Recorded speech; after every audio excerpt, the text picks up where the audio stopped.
que se hable mucho de ellas en los medios de comunicación porque tocan a la banca y la banca es una de las vacas sagradas en España.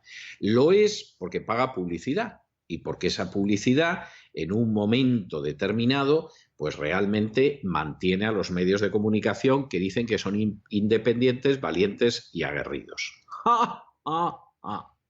Bueno, pero en cualquiera de los casos la banca es lo que es. Y las noticias sobre banca son muy inquietantes. Y esta noticia se lo va a dejar claro. El Santander va a hacer un ERE. Y en el ERE, es decir, en ese expediente de regulación de empleo, se va a la calle el 12% de su plantilla. No es ninguna tontería, parece mentira. Una entidad que blasona tanto de lo bien que le va y va a poner en la calle al 12% de los trabajadores y va a cerrar una de cada 4 sucursales. Lo de las sucursales, si quieren, pues entiéndanlo ustedes como fruto del proceso de informatización de la banca, bla, bla, bla. Eso no es verdad. En Estados Unidos, el usuario de banca utiliza muchísimo más el proceso de informatización y no se cierran las sucursales bancarias de la misma manera que en España. Eso es así. O sea, no sirve darle vueltas y tienen ustedes, por supuesto, sucursales de banco casi en cada esquina. Uno va con el automóvil por las calles de una ciudad de Estados Unidos y va viendo bancos y en todo caso hasta ve que se abren nuevas oficinas. Esto es una cosa verdaderamente tremenda. En medio de ese cierre de las oficinas del Santander y que el 12% va a ir a la calle, el Banco de España, que en vez de defender los intereses de todos los españoles, que para eso le pagan con los impuestos y con lo que no son impuestos, que le sacan de los bolsillos los sicarios de la agencia tributaria, por supuesto apoya a la banca. Y el Banco de España ya ha dicho que, bueno, que todavía se podrían cerrar otras 4.000 sucursales que tendrían que ver con los EREs del Santander y de CaixaBank. Porque ya no solo es el Santander, que al menos en teoría es el primer banco español. Es CaixaBank, que además se da la circunstancia de que era una antigua caja convertida en banco y, por supuesto, privilegiada escandalosamente por los sucesivos gobiernos, porque para eso es catalana.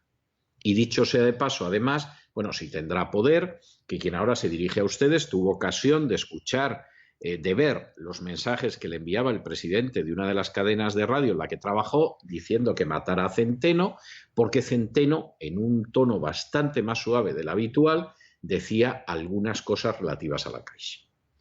Santander y la Caixa van a cerrar 1.900 sucursales, que se dice pronto, y van a poner en la calle a más de 5.000 empleados. Esto para empezar.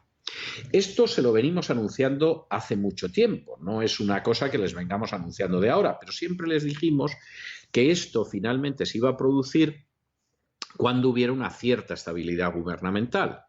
Rajoy consiguió retrasar algo estos EREs, hubo algunos, pero consiguió retrasar alguno, luego Rajoy dimitió, luego vino Pedro Sánchez y estaba como para esto, pero en estos momentos Pedro Sánchez ha ganado las elecciones, se va a mantener en el poder, previsiblemente puede aguantar 4 años, salvo que se produzca un tsunami económico y, en fin, el país se vaya a hacer gárgaras, y entonces la banca ya sabe que tiene licencia para despedir. Y por si pasara algo, que es algo tremendo, el Banco de España ya se ha definido en contra de las denuncias contra los bancos, porque eso es malo. Denunciar a los bancos está mal. Que los bancos se aprovechen de sus clientes, eso no es malo, eso es bueno para los bancos. Si será bueno que en España más del 30% del beneficio de los bancos, han oído ustedes bien, más del 30% del beneficio de los bancos arranca de todos esos métodos que se inventan los bancos para sacarle dinero a la gente que deposita en sus cajas sus haberes.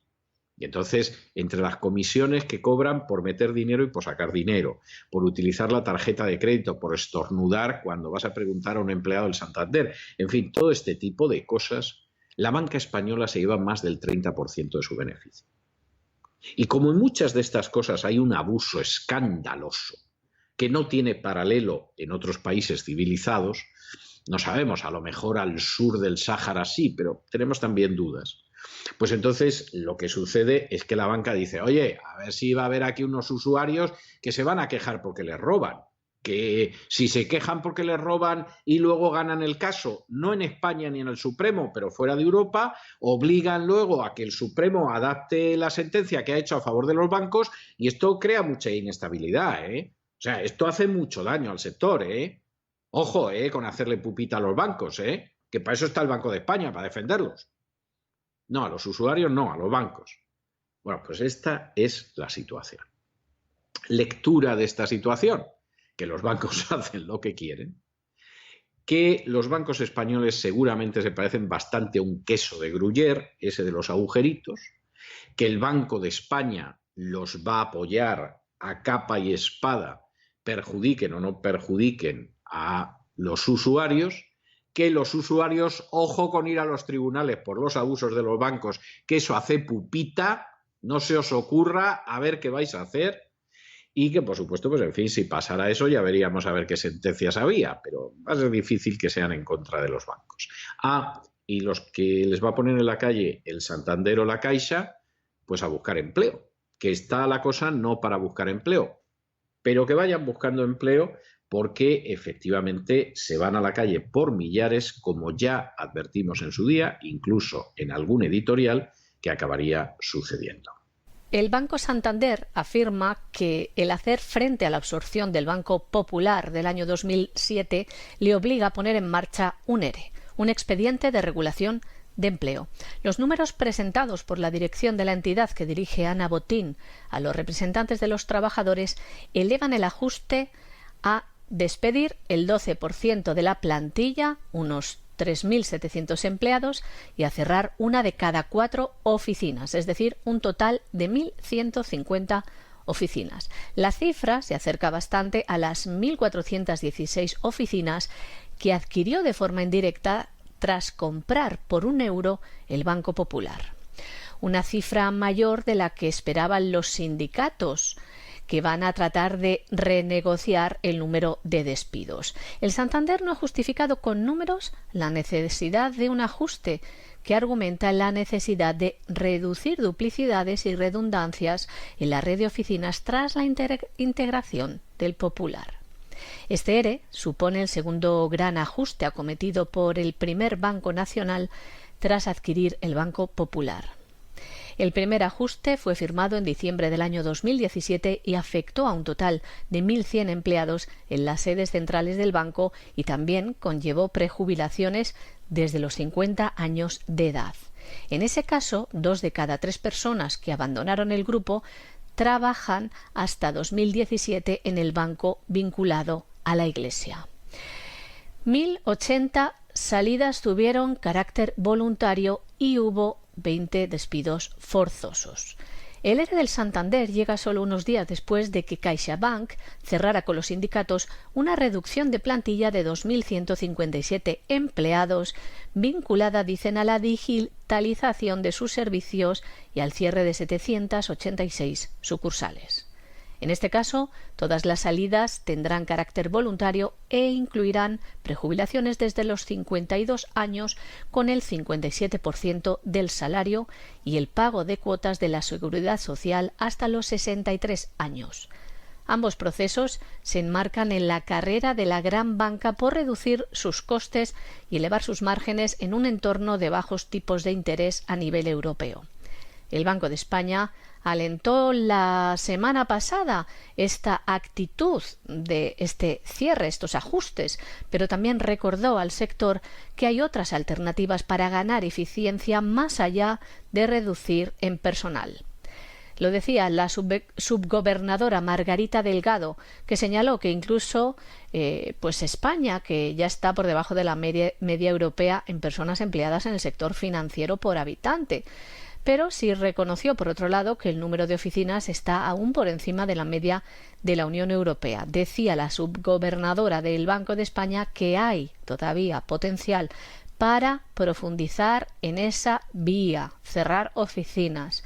En concreto, El sector tendría aún que cerrar 821 sucursales, además de las previstas por Santander y CaixaBank, para equilibrar su actual ratio de oficinas por 100.000 habitantes frente a la del conjunto de la Unión Europea. La de España está en 400 y la Unión Europea en 600. Esta nueva oleada de cierres tiene como principal riesgo el aumento de la exclusión financiera que impide a los habitantes del entorno rural el acceso a los distintos servicios ofrecidos por la banca.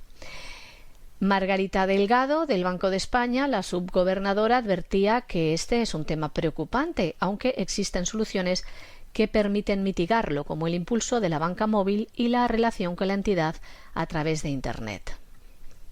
Y vamos ahora a las cifras. Sumando estos dos nuevos procesos de despidos y de cierres anunciados en el año 2019, el sector financiero ha perdido ya 90.000 empleados en España en la última década, según estadísticas publicadas por las patronales EAEB, CECA y también la información remitida por las principales entidades a la Comisión Nacional del Mercado de Valores.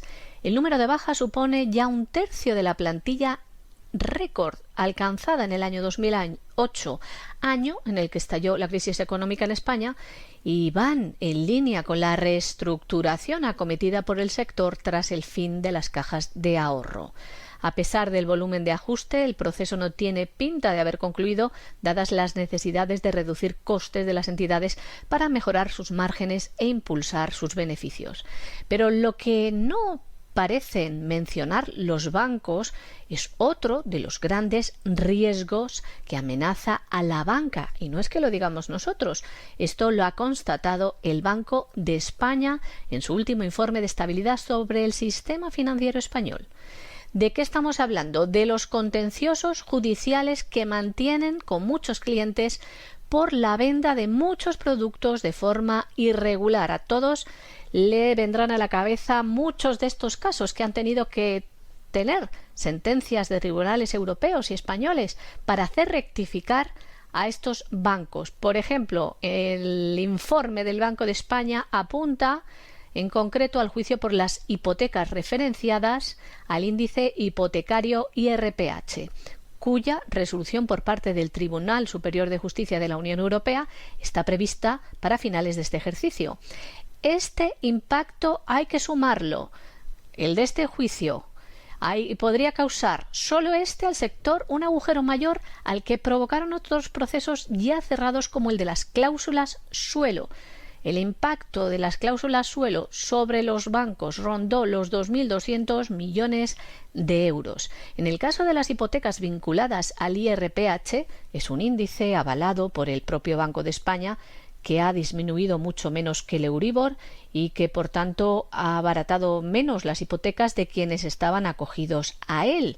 El impacto de las reclamaciones vía judicial por este tema podría oscilar entre los 10.500 y los 60.000 millones de euros que tendrían que abonar en estas reclamaciones los bancos, las entidades financieras. Esta práctica de este tipo de hipotecas estaba muy extendida, muy utilizada entre las antiguas cajas de ahorro, pero también los más afectados por sentencias desfavorables en su contra también han sido entidades como CaixaBank, Santander y el BBVA. En fin, es una situación tremenda, pero es la situación que hay. Insistimos, llevamos advirtiendo de ella desde hace tiempo, porque conocíamos los planes de los bancos y también sabíamos que lo iba retrasando pues era que el gobierno no era estable y Rajoy consiguió que no se hiciera del todo, y luego vino esa dimisión bochornosa de Rajoy para salvarse él a costa de su partido y sobre todo de España, y luego el gobierno de Pedro Sánchez inestable, el gobierno Frankenstein que lo llamaban, y finalmente ahora que está tranquilo pues ya los bancos inmediatamente cierran sucursales, despiden a la gente y arreando que es gerundio.